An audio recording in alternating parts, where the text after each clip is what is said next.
పండగలే high power ఉల్లాసం high power ఉత్సాహం high power ఆరోగ్యం హై పవర్ ఆనందం. గుంటూరు వారి XXL మరియు హై పవర్ హార్స్ దేశవాళీ మినపగుళ్ళు. బంధాలు అనుబంధాలు మరింత దృఢంగా మరింత బలంగా.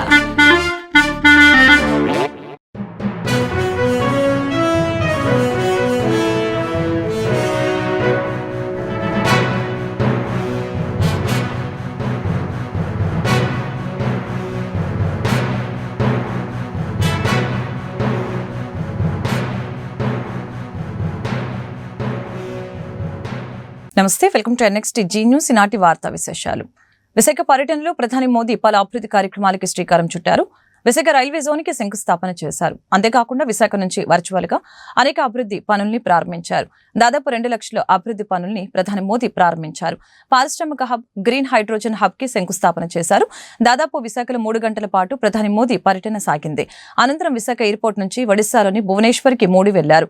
అంతకుముందు ప్రధాని ఎయిర్పోర్ట్ లో గవర్నర్ అబ్దుల్ నజీర్, ముఖ్యమంత్రి చంద్రబాబు, డిప్యూటీ సీఎం పవన్ కళ్యాణ్ స్వాగతం పలికారు. విదేశాలకు పరారైన నేరస్తుల్ని తిరిగి తీసుకువచ్చేందుకు భారత పోలీస్ విభాగం దోహదపడుతుందన్న అమిత్ షా, అంతర్జాతీయ స్థాయి కేసుల దర్యాప్తు వేగవంతం కోసం భారత పోల్ ఇకపై రాష్ట్రాల పోలీసులు కూడా ఇంటర్పోల్ ని నేరుగా సంప్రదించవచ్చన్న అమిత్ షా, విదేశాలకు చెక్కేసిన నేరస్తుల్ని దర్యాప్తు సంస్థలు భారత్ తిరిగి తీసుకువచ్చేందుకు భారత పోల్ విభాగం దోహదపడుతుందని చెప్పారు.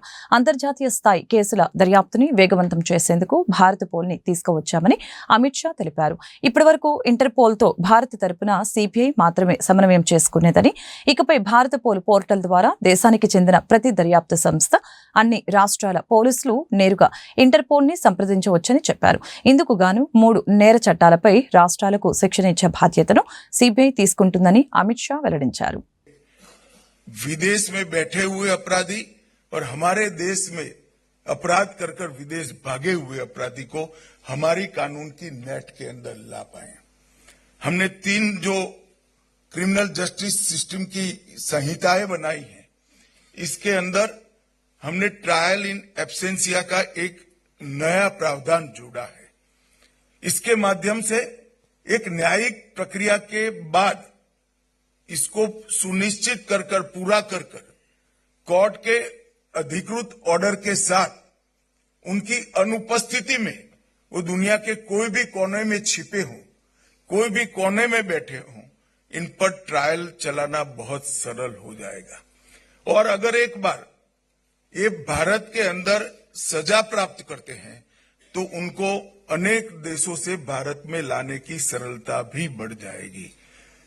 एक कानूनी व्यवस्था जो हमने खड़ी की है वो और भारत पोल के माध्यम से हमारी सभी कानून प्रवर्तन एजेंसियों को जो सुविधा मिलेगी, ये दोनों को अगर मिलान करते हैं तो मैं समझता हूं कि आने वाले दिनों में दुनिया के कोई भी कोने में अपराध कर भागे हुए लोगों को सजा कराना और भारत के कानून के सामने उपस्थित करना दोनों बहुत सरल हो जाएगा.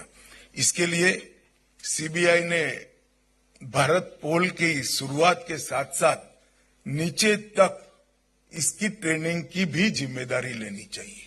टीमें बनाकर भारत पोल का उपयोग और हमारी नई आपराधिक कानून प्रणाली जो हमने बनाई है उसके अंदर अंतर्राष्ट्रीय गुनाहों को रोकने के लिए जो कुछ सुधार किए हैं, इस सब का नीचे तक ट्रेनिंग करने की व्यवस्था सीबीआई करती है.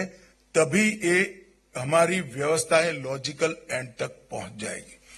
मुझे पूरा विश्वास है कि इससे जरूर फायदा होगा. और अब जो ट्रेनिंग का और जानकारी का हिस्सा है वो भी हम बहुत अच्छे तरीके से करेंगे. నేడు విశాఖలో ప్రధాని మోదీ పర్యటన 2.8 లక్షల కోట్ల ప్రాజెక్టుకి శంకుస్థాపన ప్రారంభోత్సవాలు. ప్రధానమంత్రి నరేంద్ర మోదీ ఈ రోజు విశాఖపట్నంలో పర్యటించనున్నారు. ప్రధాని రాక సందర్భంగా కట్టుదిట్టమైన భద్రత ఏర్పాట్లు చేశారు. విశాఖపట్నం పర్యటనలో భాగంగా ప్రధానమంత్రి వర్చువల్ గా సుమారు 2.8 కోట్ల విలువైన 20 వరకు ప్రాజెక్టులకి ప్రారంభోత్సవాలు, శంకుస్థాపనలు చేయనున్నారు. ఈ కార్యక్రమంలో ప్రధానితో పాటు సీఎం చంద్రబాబు నాయుడు, ఉప ముఖ్యమంత్రి పవన్ కళ్యాణ్, పలువురు కేంద్ర, రాష్ట్ర మంత్రులు తదితర ప్రజా ప్రతినిధులు పాల్గొంటారు. ప్రధాని మోదీ వర్చువల్ గా విశాఖపట్నం రైల్వే జోన్ ప్రధాన కేంద్రంతో సహా పూడి మడకలో గ్రీన్ హైడ్రోజన్ హబ్, నక్కపల్లిలో bulk drug park, Krishnapatnam industrial node, Guntur BB Nagar, Gooty, Pendekallu railway లైన్ల డబులింగ్ వంటి పనులకి ప్రధాని శంకుస్థాపన చేస్తారు. అలాగనే 16వ నెంబర్ జాతీయ రహదారిలో చిలకలూరిపేట 6వ లైన్ బైపాస్ ని జాతికి అంకితం చేయడంతో పాటు పలు జాతీయ రహదారులు, రైల్వే లైన్లను వర్చువల్ గా ప్రధాని ప్రారంభిస్తారు. ప్రముఖ తమిళ నటుడు అజిత్ కుమార్ కి తురుతిలో ప్రమాదం తప్పింది. దుబాయ్ లో కార్ రేస్ కోసం ప్రాక్టీస్ చేస్తూ ఉండగా ఆయన ప్రయాణిస్తున్న స్పోర్ట్స్ కారు ఒక్కసారిగా ట్రాక్ గోడను బలంగా ఢీకొన్నది. తక్షణమే స్పందించిన భద్రతా సిబ్బంది కారులో చిక్కుకున్న అజిత్ ను బయటకు తీసుకువచ్చారు. జనవరి 11, 12 తేదీలో 24H దుబాయ్ 2025 పేరుతో జరగనున్న కార్ రేస్ లో పాల్గొనేందుకు ప్రాక్టీస్ చేస్తున్న క్రమంలో ఈ ఘటన చోటు చేసుకుంది. ఈ ప్రమాదంలో అజిత్ కి ఎలాంటి గాయాలు కాలేదని అజిత్ సన్నిహితులు తెలిపారు.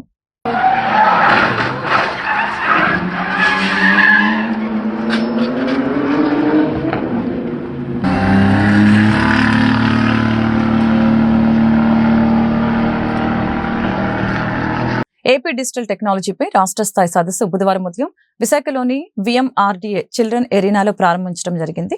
2 రోజుల పాటు నిర్వహించే కార్యక్రమానికి రాష్ట్ర ఐటీ, మానవ వనరుల శాఖల మంత్రి నారా లోకేష్ ముఖ్య అతిథిగా హాజరయ్యారు. ఆంధ్రప్రదేశ్ ప్రభుత్వం, software technology parks of India సహకారం అందిస్తున్న ఈ సదస్సులో ITES, artificial intelligence and emergency technologies, electronics, smart and సస్పెన్షియల్ technology, medical and health technology, creative టెక్నాలజీపై చర్చలు జరుగుతాయని AP digital technology industry leadership forum convener Sridhar Konaraju తెలిపారు. Our Honorable Minister for IT&C, RTG, Mr. Lokesh Garu, for sparing his time, because we've been seeing his running a lot of things and a lot of activities, but despite that, thank you, sir, for giving us your time and your reassurance that if industry is coming forward, the government is there to extend whatever it takes to make Vision 2047 a reality. Thank you for sharing your insight on that, sir. And I also like to thank our Honorable MP, Mr. Bharat Garu, for reassuring that your dreams can happen. You are there with an idea. We are there to take the risk. So thanks for that input as well, Bharat Garu. Graphic language in the US is the Telugu community. The highest per capita incoming earning community in the US is again the Telugu community, beating even the Jewish community. This is not to blow my own trumpet. I'm just saying that the seed that was laid by Chandrababu Naidu Garu 25 years ago has borne fruit now over the last decade or so. So, as Gunani Garu mentioned, now it is 2047 vision. And with the policy that is so well written, which is covering so many different aspects, we request all of you to participate. We want you to be a part of this journey. Please help us accelerate. And these 5 years are very crucial. This is the foundation for that future. And please push us. Don't expect, just because I speak very rosy words here, that tomorrow everything will happen instantly. A vision where Andhra Pradesh becomes a global digital technology powerhouse by embracing innovation, fostering deep technology capabilities, and driving convergence across industries. The theme of this summit is Shaping the Future, empowering Andhra Pradesh through innovation, deep tech skills, and convergence. Resonates deeply with your government's commitment to economic growth, technology advancement, and social transformation. Innovation has always been the engine of progress. From disruptive technologies in artificial intelligence, robotics, quantum computing, health tech, edutech, to smart solutions in energy, infrastructure, technology, which is shaping the world faster than we ever imagined. We are at the cusp where industries must converge. IT, electronics, medtech, and smart technologies must come together to work symbiotically to solve our complex social issues and in a very holistic manner. I would like all of you to think about a few examples. How can technology, a convergence of technology, fundamentally transform healthcare? I have seen a pilot done by Tata Health in Karnataka, where they're able to use IoTs, they're able to use data effectively, and look at predictive models to, to predict where the incidence of diabetes, blood pressure, and so on and so forth. Government, the park is, I think, a gleaming example of what a visionary leader can do. And I think it was Mr. Naidu's will that actually saw that park through. And it really supported India during COVID. And I think as Vizagayites, we should be really, really proud of it. మావోయిస్టుల నుంచి ముప్పు ఉన్న నేపథ్యంలో CM Chandrababu భద్రత పెంచారు. Special security group లో మార్పులు చేస్తూ నిర్ణయం తీసుకున్నారు. ఈ క్రమంలో సీఎం భద్రత వలయంలోకి కౌంటర్ యాక్షన్ బృందాన్ని జత చేశారు. సీఎంకు ఎస్ఎస్జీ స్థానిక సాయుధ బలగాలకు అదనంగా 6 కమాండోలతో కౌంటర్ యాక్షన్ బృందం రక్షణ కల్పించనుంది. ఎస్పీజీ ఆధ్వర్యంలో కౌంటర్ యాక్షన్ టీమ్ కి శిక్షణ ఇస్తున్నారు. న్యాయవాదులపై పోలీసుల జులుం నశించాలని నినదిస్తూ గుంటూరులో న్యాయవాదులు నిరసన కార్యక్రమాన్ని చేపట్టారు. పొన్నూరు న్యాయవాది బేతాల ప్రకాష్ రావుపై ఎస్ఐ వారి సిబ్బంది చేసిన దాడిని ఖండిస్తూ బుధవారం గుంటూరు జిల్లా కోర్టు వద్ద న్యాయవాదులు మానవహారంగా ఏర్పడి నిరసన వ్యక్తం చేశారు. ఈ సందర్భంగా బార్ కౌన్సిల్ సభ్యులు బ్రహ్మారెడ్డి మాట్లాడారు. ఉన్నత న్యాయస్థానం ద్వారా చర్యలకు ఉపక్రమిస్తామని హెచ్చరించారు. పొన్నూరు న్యాయవాది బేతాళ ప్రకాష్ రావుపై పోలీసులు తెరిచినటువంటి దమనకాండకు నిరసనగా జిల్లా వ్యాప్తంగా ఈ వారం అంతా న్యాయవాదులు విధులను బహిష్కరించుకునే భాగంగా ఈరోజు విధులను బహిష్కరించి మరి 20 న్యాయవాదులు నిరాహార దీక్షలో భాగంగా ఈరోజు మేమంతా వారి సంఘీభావంగా తెలియజేయడం జరిగింది. మా డిమాండ్స్ ఎస్ఐసిఐని సస్పెండ్ చేయాలా, కఠినమైన చర్యలు తీసుకోవాలా, వారి మీద ఎఫ్ఐఆర్ నమోదు చేయాలా, అదేవిధంగా డాక్టర్ పైన ఎఫ్ఐఆర్ నమోదు చేయాలి, అలాగే డాక్టర్ పైన మెడికల్ కౌన్సిల్ వారు వారిని సస్పెండ్ చేయాలా, అదేవిధంగా న్యాయవాదిపై అక్రమంగా రిజిస్టర్ చేసినటువంటి క్రిమినల్ కేసుని పోలీసు వారు వెనక్కి తీసుకోవాలి. దీనికోసం మేము రాష్ట్ర వ్యాప్తంగా శుక్రవారం కూడా బంద్ను ప్రకటించాం.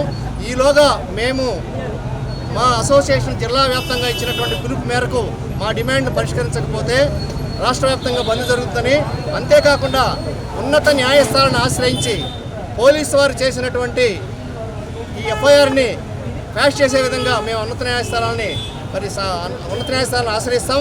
అదేవిధంగా వారిపై కేసు కట్టే విధంగా మేము కోర్టులో వారిపై ఎఫ్ఐఆర్ నమోదు చేసే విధంగా 199-200 సిఆర్పిసి కింద అదేవిధంగా మేము పిటిషన్ దాఖలు చేయడం జరిగింది. మా చేత బలవంతంగా కోర్టు యొక్క ఆర్డర్ తీసుకుని పోలీసుల మీద కేసు నమోదు చేసేదాకా లేకుండా చట్ట ప్రకారం, ధర్మ ప్రకారం న్యాయంగా పోలీసులు వారే చేయవలసిన చర్యలు చేయాలని ఈ సందర్భంగా వైఎస్ జగన్ పాలనలోని రాష్ట్రంలో పారిశ్రామిక అభివృద్ధి జరిగిందని గణాంకాలతో సహా వైఎస్ఆర్సీపీ రాష్ట్ర అధికార ప్రతినిధి మాజీ ఎంపీ మార్గాని భరత్రామ్ తెలియజేశారు. బుధవారం ఆయన ఆ పార్టీ కేంద్ర కార్యాలయంలో మీడియాతో మాట్లాడారు. గత వైఎస్ఆర్సీపీ ప్రభుత్వంలో వైఎస్ జగన్ చొరవతో రాష్ట్రానికి వచ్చిన ప్రాజెక్టులకి ఈరోజు కూటమి ప్రభుత్వం ప్రధాని మోదీతో శంకుస్థాపనలు చేస్తుందని తెలిపారు. ఆంధ్రప్రదేశ్ రాష్ట్రంలో గౌరవ ప్రధానమంత్రి గారు రావడం శుభ పరిణామమే. వచ్చి పలు ప్రాజెక్టులకి శంకుస్థాపన చేస్తూ ఉన్నారు, అంతా సంతోషమే. కాకపోతే ప్రధానమంత్రి గారు కొత్తగా మళ్ళీ ఆంధ్రప్రదేశ్కి మొట్టమొదటిసారిగా వస్తున్నప్పుడు చంద్రబాబు నాయుడు గారు ఏమన్నా కొత్త ప్రాజెక్టులు ఏదన్నా కేంద్ర ప్రభుత్వం నుంచి తీసుకుని వచ్చి ఉంటే నిజంగా ఆంధ్రప్రదేశ్ ప్రజలు అందరూ కూడా ఆనందించేవాళ్ళు. కానీ ఇవాళ మనం రాష్ట్రంలో చూసినట్టయితే మొత్తము సొమ్ము ఒకరిది సోకొకరిది అన్నట్టు వ్యవహారం కనబడుతుంది. అంటే తెచ్చినవి ఏమో గతంలో జగన్మోహన్ రెడ్డి గారు ముఖ్యమంత్రిగా ఉన్నప్పుడు వారు తీసుకొచ్చినాయి. ఇప్పుడు బల్క్ డ్రగ్ ప్రాజెక్ట్ అయితే కానివ్వండి, లేకపోతే గ్రీన్ ఎనర్జీకి హైడ్రోజన్ దానికి సంబంధించి అయితే కానివ్వండి, లేకపోతే రైల్వే జోన్కి అయితే కానివ్వండి, అప్పుడు గతంలో ఇవన్నీ కూడా తీసుకుని వచ్చినాయే. ఇప్పుడు ప్రత్యేకించి కొత్తగా ఏం తీసుకుని వస్తున్నారు అనేది మా ప్రశ్న. ఇప్పుడు ప్రధానమంత్రి గారు వస్తున్నారు, ఇప్పుడు అక్కడ కొన్ని వేల కోట్ల రూపాయలు విలువ చేసే స్టీల్ ప్లాంట్ ఉంది, అది ప్రైవేటైజ్ చేస్తూ ఉన్నారు. దాని మీద ఏదన్నా మీరు హామీ ఇప్పించగలుగుతున్నారా అని అడుగుతున్నాం. అది ప్రైవేటైజ్ చేయట్లేదు, దాన్ని యాజ్ ఇట్ ఈజ్ ఉంచుతాము. ఇప్పుడు మొన్న బడ్జెట్లో కర్ణాటకకి ఒక 15,000 కోట్ల రూపాయలు ఇండస్ట్రీకి సంబంధించి చేయూతనిచ్చారు. అట్లా స్టీల్ ప్లాంట్కి మీరు అడిషనల్గా ఏదన్నా ఒక 10,000 కోట్లు ఎంతో అనౌన్స్ చేయిస్తే అక్కడ వేల సంఖ్యలో డైరెక్ట్గా ఇండైరెక్ట్గా లక్షల సంఖ్యలో బతుకుతా ఉన్న కార్మికులకు కానీ లేకపోతే వివిధ ఇండస్ట్రీస్కి సంబంధించి కానీ యాన్సిలరీ ఇండస్ట్రీస్ కానీ వీళ్ళందరూ కూడా వేల సంఖ్యలో బాగుపడతారు కదా. దానికి సంబంధించి ఏదన్నా తీసుకొస్తున్నారంటే అదేం కనబడట్లా. ఇవాళ నేను క్లియర్గా చెప్తా ఉన్నా, ఇప్పుడు గతంలో కూడా ఈ ఎన్టీపీసీ ద్వారా గతంలో గ్రీన్ ఎనర్జీ ప్రాజెక్ట్కి అప్పుడున్న సిఎస్ గారు జవహర్ రెడ్డి గారు మరి అక్కడ ఎంఓయూలు కూడా ఎక్స్చేంజ్ చేసుకోవడం జరిగింది. అదేవిధంగా వార్తలు ఇంతటితో సమాప్తం. మరొక బులెటిన్లో మళ్ళీ కలుద్దాం. నమస్కారం.